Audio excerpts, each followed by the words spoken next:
ഇന്ന് നമ്മൾക്ക് വളരെ സ്പെഷ്യലായിട്ട് റെസ്റ്റോറൻറ്റിലൊക്കെ കിട്ടുന്ന അതേ രുചിയിൽ fried rice, egg fried rice എങ്ങനെയാണ് വീട്ടിൽ തയ്യാറാക്കിയെടുക്കുന്നതെന്നുള്ള ഒരു റെസിപ്പിയാണ്. അപ്പോൾ എല്ലാവരും തീർച്ചയായിട്ടും ഒന്ന് ട്രൈ ചെയ്ത് നോക്കുക. ഇന്നത്തെ റെസിപ്പി ഇഷ്ടപ്പെടുവാണെങ്കിൽ ഒന്ന് ലൈക്ക് ചെയ്യുക. ചാനൽ ആരെങ്കിലും പുതിയതായിട്ട് കാണുന്നുണ്ടെങ്കിൽ ഒന്ന് സബ്സ്ക്രൈബ് ചെയ്തിട്ട് എൻ്റെ തൊട്ടടുത്തായി കാണുന്ന ആ ബെല്ലൈക്കണിൽ കൂടി ക്ലിക്ക് ചെയ്യുക കേട്ടോ. അപ്പോൾ പെട്ടെന്ന് തന്നെ ഇതെങ്ങനെയാണ് തയ്യാറാക്കിയെടുക്കുന്നതെന്നുള്ളത് നോക്കാം. ഇതിന് വേണ്ടിയിട്ട് ഞാനിപ്പോൾ എടുത്തിരിക്കുന്നത് 200 ഗ്രാം ബസ്മതി റൈസാണ് കേട്ടോ. ഈ ഒരു ബസ്മതി റൈസ് നല്ലതുപോലെ കഴുകി വൃത്തിയാക്കിയതിന് ശേഷം ഏകദേശം ഒരു 15 മിനിറ്റ് തുടങ്ങി 20 മിനിറ്റ് വരെയെങ്കിലും വെള്ളത്തിൽ കുതിർത്തി വെക്കണം. പിന്നീട് വെള്ളം വാർന്ന് വെച്ചിട്ടുള്ളതാണ്. ഇനി ഒരു പാത്രത്തിനകത്തോട്ടേക്ക് ഏകദേശം ഒരു 6 കപ്പിനടുത്ത് വെള്ളം എടുത്തിട്ടുണ്ട്. അത് 2 കപ്പ് അരിയാണ്. അപ്പോൾ 2 കപ്പ് അരിക്ക് ഏകദേശം 6 കപ്പ് വെള്ളം എടുത്ത് നല്ലതുപോലെ തിളപ്പിച്ചെടുക്കണം. വെള്ളം നന്നായി തിള വരുന്ന സമയത്ത് ഇതിലോട്ടേക്ക് അരിക്ക് ആവശ്യമായിട്ടുള്ള ഉപ്പ് ചേർത്ത് കൊടുക്കാം. കൂടെ തന്നെ 1 ടീസ്പൂൺ ഏതെങ്കിലും ഒരു റിഫൈൻഡ് ഓയിൽ, സൺഫ്ലവർ ഓയിലാണ് ഞാനിവിടെ ഉപയോഗിച്ചിട്ടുള്ളത്. അപ്പോൾ നല്ലതുപോലെ തിളച്ച് വന്നതിന് ശേഷം മാത്രം അരി ചേർത്ത് കൊടുക്കുക. അരി ചേർത്തതിന് ശേഷം ആദ്യത്തെ കുറഞ്ഞ സെക്കൻഡ് ഹൈ ഫ്ലെയിമിലിട്ടിട്ട് ഒരു ചെറിയ തിള കൂടി വരുന്ന സമയം വരെ നമ്മളൊന്ന് ഇതുപോലെ ഒന്ന് ഇളക്കി കൊടുക്കുക. ഒന്നങ്ങ് ഇളക്കി ഉപ്പൊക്കെ നോക്കിയിട്ട് ഒന്ന് അഡ്ജസ്റ്റ് ചെയ്യുക. ഒത്തിരി ഉപ്പ് ചേർത്ത് കൊടുക്കേണ്ട, നമ്മൾ ഫൈനലായിട്ട് ചേർത്ത് കൊടുക്കാനുള്ളതാണ്. അപ്പോൾ ഇനി അടച്ച് വെച്ചിട്ട് അരി നല്ലതുപോലെ വേവിച്ചെടുത്താൽ മതി. 1/4 ഭാഗം വേവായി കിട്ടിയാൽ മതി, ഒത്തിരി വെന്ത് കുഴയരുത്. ഇതിപ്പോൾ കറക്റ്റ് പാകമായിട്ടാണുള്ളത്. ഇനി വെള്ളം വാർന്നു പോകാൻ വേണ്ടിയിട്ട് ഇതുപോലെ ഒരു അരിപ്പത്തട്ടിനകത്തോട്ടേക്കൊന്ന് ചേർത്ത് കൊടുത്താൽ മതി. അപ്പോൾ അരി വെന്ത് കുഴയാതിരിക്കാൻ പ്രത്യേകം ശ്രദ്ധിക്കണം. ഇനി ഇതങ്ങോട്ട് മാറ്റി വെക്കാം. ഫ്രൈഡ് റൈസ് ഒക്കെ തയ്യാറാക്കിയെടുക്കുമ്പോൾ ഏറ്റവും നല്ലത് നല്ല ഇരുമ്പിൻ്റെ പാത്രം ഉപയോഗിക്കുന്നതാണ്. ഇതിലോട്ടേക്ക് ഏകദേശം 1 ടീസ്പൂണിനടുത്ത് വെജിറ്റബിൾ ഓയിൽ തന്നെയാണ് ഒഴിച്ചു കൊടുക്കുന്നത്. ഇനി ഇതിലോട്ടേക്ക് ഞാൻ 3 മുട്ടയാണ് ഈ ഒരു കണക്കിന് ചേർത്ത് കൊടുക്കുന്നത്. അത്യാവശ്യം വലിയ മുട്ടയാണ്. അപ്പോൾ നിങ്ങൾ ചെറിയ മുട്ടയൊക്കെ ആണെങ്കിൽ 4, 5 ഒക്കെ എടുക്കാവുന്നതാണ്. അത് നിങ്ങളുടെ ഇഷ്ടത്തിനനുസരിച്ച് അഡ്ജസ്റ്റ് ചെയ്യാം. 3 മുട്ട ചേർത്ത് കൊടുത്തതിന് ശേഷം ഇതിലോട്ടേക്ക് നമ്മൾ ആവശ്യത്തിനുള്ള ഉപ്പും അതുപോലെ തന്നെ കുറച്ച് കുരുമുളക് പൊടി ചേർത്ത് കൊടുക്കണം. ഒരു 1/4 ടീസ്പൂണൊക്കെ ചേർത്ത് കൊടുത്താൽ മതി. പിന്നെ സ്പ്രിംഗ് ഒനിയനാണ് ചേർത്ത് കൊടുക്കുന്നത്. എന്നിട്ട് നമ്മൾ നന്നായിട്ട് മുട്ടയൊന്ന് ചിക്കിയെടുക്കണം. ഇതുപോലൊന്ന് പാകമായി കിട്ടിയാൽ മതി.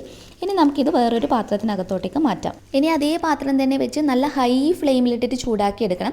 ചൂടായ പാത്രത്തിലോട്ട് 1 ടേബിൾ സ്പൂൺ എണ്ണയാണ് ഒഴിച്ചു കൊടുത്തിട്ടുള്ളത്. സൺഫ്ലവർ ഓയിൽ തന്നെയാണ് ഉപയോഗിച്ചിട്ടുള്ളത്. ഇതിലോട്ടേക്ക് ഒരു 3 വലിയ വെളുത്തുള്ളി പൊടിയായി ഒന്ന് കൊത്തി എരിഞ്ഞതാണ് ചേർത്ത് കൊടുക്കുന്നത്. ഇനി എല്ലാം നമ്മൾ ഹൈ ഫ്ലെയിമിലിട്ടിട്ടാണ് ചെയ്യേണ്ടത്. അപ്പോൾ പെട്ടെന്ന് നമ്മൾ ഇതുപോലെ ഒന്ന് മിക്സ് ചെയ്ത് കൊടുക്കുക. ചെറുതായിട്ടൊന്ന് റോസ്റ്റായി കിട്ടുമ്പോഴത്തേക്കും അടുത്തതായിട്ട് സവാള ചേർത്ത് കൊടുക്കുന്നുണ്ട്. ഞാൻ വൈറ്റ് ഒനിയൻ 1 മീഡിയം സൈസ് ആയിട്ടുള്ളതാണ് എടുത്തിട്ടുള്ളത്. നമ്മുടെ കയ്യിൽ സാധാരണ സവാള ഇല്ലേ, അത് എടുത്താലും മതി. ഒരു മീഡിയം സൈസൊക്കെ ഉപയോഗിക്കുക. ഒത്തിരി വഴറ്റി അങ്ങ് കുഴയുന്ന പാകത്തിൽ ഒരിക്കലും ചെയ്തെടുക്കരുത്. നല്ല ചൂടിലിട്ടിട്ട് ചെറുതായിട്ടൊന്ന് മൂപ്പിച്ചെടുത്താൽ മാത്രം മതി. കൂടെ തന്നെ നമുക്ക് ഏകദേശം ഒരു 1/2 കപ്പോളം ക്യാപ്സിക്കം ചേർക്കുന്നുണ്ട്. നിങ്ങൾക്ക് ഇഷ്ടമുള്ള കളറൊക്കെ മിക്സ് ചെയ്തിട്ടൊക്കെ ഉപയോഗിക്കാവുന്നതാണ്. ഞാനിവിടെ ഗ്രീൻ ക്യാപ്സിക്കം മാത്രമേ ചേർത്ത് കൊടുത്തിട്ടുള്ളൂ. കൂടെ തന്നെ ഒരു 1/4 കപ്പ് ബീൻസ് മുറിച്ചെടുത്തിട്ടുള്ളതാണ് ചേർത്ത് കൊടുത്തിട്ടുള്ളത്.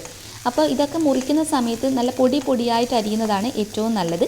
അതുപോലെ തന്നെ നല്ല ഫ്ലെയിമിലിട്ടിട്ട് ഒന്ന് ചെറുതായിട്ടൊന്ന് കുക്ക് ചെയ്തെടുത്താൽ മാത്രം മതി. വെന്ത് കുഴയാതിരിക്കാൻ പ്രത്യേകം ശ്രദ്ധിക്കുക. കൂടെ തന്നെ ഒരു 1/2 കപ്പോളം ക്യാരറ്റ് പൊടിയായിട്ട് അരിഞ്ഞിട്ടുള്ളതും ആവശ്യാനുസരണം ഇതിനകത്തോട്ടേക്കുള്ള ഉപ്പ് കൂടി ചേർത്ത് കൊടുത്തിട്ട് ഈ പച്ചക്കറികളൊക്കെ ഒന്നങ്ങ് കുക്ക് ചെയ്തെടുത്താൽ മതി. ഇതൊന്ന് കുക്കായി വരുന്ന സമയത്ത് ഇതിലോട്ടേക്ക് 1 ടീസ്പൂൺ മുഴുവനായിട്ട് കുരുമുളക് പൊടി, വൈറ്റ് പെപ്പർ ഉണ്ടെങ്കിൽ അത് ഉപയോഗിക്കാവുന്നതാണ്. കൂടെ തന്നെ ഒരു 1/4 ടീസ്പൂൺ അളവിൽ പഞ്ചസാരയും ഏറ്റവും ടേസ്റ്റ് കൊടുക്കുന്നതിനായിട്ട് 1 ടേബിൾ സ്പൂൺ മുഴുവനായിട്ട് ബട്ടർ, സാൾട്ടഡോ അൺസാൾട്ടഡോ ഉപയോഗിക്കാവുന്നതാണ്. സാൾട്ടഡ് ആണ് ചേർത്ത് കൊടുക്കുന്നതെങ്കിൽ ഉപ്പ് നോക്കിയിട്ട് വേണം ഒന്ന് അഡ്ജസ്റ്റ് ചെയ്യാൻ വേണ്ടിയിട്ട് കേട്ടോ.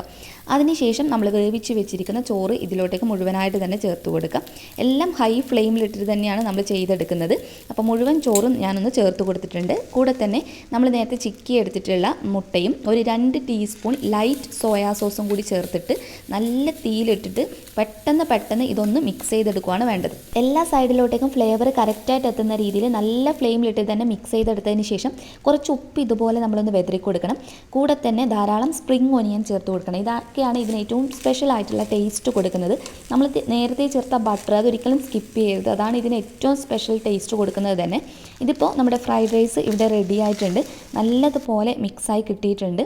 ശരിക്കും നല്ല ടേസ്റ്റാണ്. നമ്മൾ പുറത്തുനിന്ന് റെസ്റ്റോറൻറ്റിൽ നിന്ന് വാങ്ങിക്കുന്നതിനേക്കാൾ ടേസ്റ്റിൽ നമുക്ക് വീട്ടിൽ തയ്യാറാക്കി എടുക്കാവുന്നതാണ്. ഈ എഗ് ഫ്രൈഡ് റൈസ് തന്നെ നിങ്ങൾക്ക് ചിക്കൻ ഫ്രൈഡ് റൈസായിട്ട് മറ്റുള്ള ഫ്രൈഡ് റൈസൊക്കെ ആയിട്ട് ഈ ഒരു രീതിയിൽ തന്നെ ചെയ്തെടുക്കാവുന്നതാണ്. ഇതിൻ്റെ കൂടെ ഒന്നുകിൽ ടൊമാറ്റോ സോസ് സെർവ് ചെയ്യാം, അതല്ലെങ്കിൽ ഏതെങ്കിലും സൈഡ് ഡിഷ് വെച്ചിട്ടും സെർവ് ചെയ്യാവുന്നതാണ്. അപ്പോൾ എല്ലാവരും ട്രൈ ചെയ്ത് നോക്കിയിട്ട് ഫീഡ്ബാക്ക് അറിയിക്കുക. നെക്സ്റ്റ് വീഡിയോയിൽ വീണ്ടും കാണുന്നത് വരെ ടേക്ക് കെയർ. ബൈ.